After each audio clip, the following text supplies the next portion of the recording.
বৈষম্য বিরোধী ছাত্র আন্দোলনের ব্যানারকে ব্যবহার করে চাঁদাবাজির মাধ্যমে গণঅভ্যুত্থানের এই প্ল্যাটফর্মকে কলুষিত করার চেষ্টা করা হচ্ছে বলে অভিযোগ করেছেন জাতীয় নাগরিক পার্টির আহ্বায়ক নাহিদ ইসলাম। জামালপুরে পথসভায় এমন হুঁশিয়ারি দিয়ে তিনি সন্ত্রাস ও চাঁদাবাজদের বিরুদ্ধে সবাইকে রুখে দাঁড়ানোর আহ্বান জানান।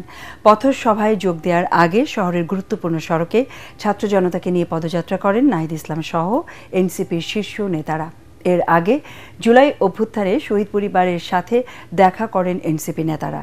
জামালপুর প্রতিনিধির পাঠানো তথ্য ও ছবিতে আরও জানাচ্ছেন মাজহারুল হক মুহাজির।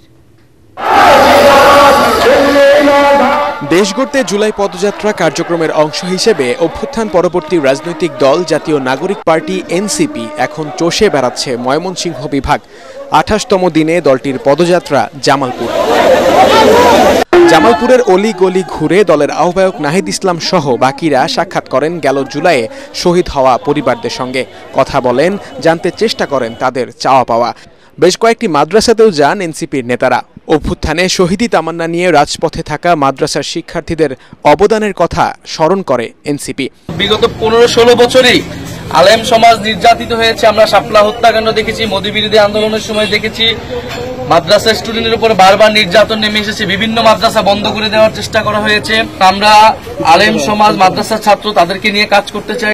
পরে জামালপুরের পথসভায় নাহিদ ইসলাম বলেন, ভোটের অনুপাতে জাতীয় সংসদে উচ্চকক্ষ চায় এনসিপি।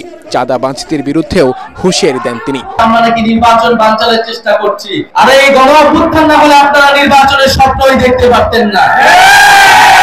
এই গণঅভ্যুত্থান না হলে, যদি কোটা সংস্কার আন্দোলন থেকে আমরা এটাকে গণঅভ্যুত্থানের দিকে না নিয়ে যেতাম, সরকার পতনের দিকে না নিয়ে যেতাম, তাহলে এই শেখ হাসিনার সরকারের অধীনে আপনারা আরো 4 বছর অপেক্ষা করতেন। জুলাই সনদের মাধ্যমে আমরা এই 5ই আগস্টকে সর্বদলীয়ভাবে সেলিব্রেট করতে চাই, উদযাপন করতে চাই। তাই যারা নিজেদের দলীয় স্বার্থে এখনো এই জুলাই সনদে ঐক্যবদ্ধ হয়নি, তাদের প্রতি আমাদের সাদর আহ্বান থাকবে, জনগণের স্বার্থে, দেশের স্বার্থে আপনারা ঐক্যমত পোষণ করুন। পরে পথসভা শেষে ময়মনসিংহের উদ্দেশ্যে রওনা দেয় এনসিপি। সেখানে পদযাত্রা শেষে নগরীর টাউন হল জুলাই চত্বরে পথ সমাবেশ করবে দলটির নেতাকর্মীরা। মাজহারুল হক মুহাজির, এটিএন বাংলা।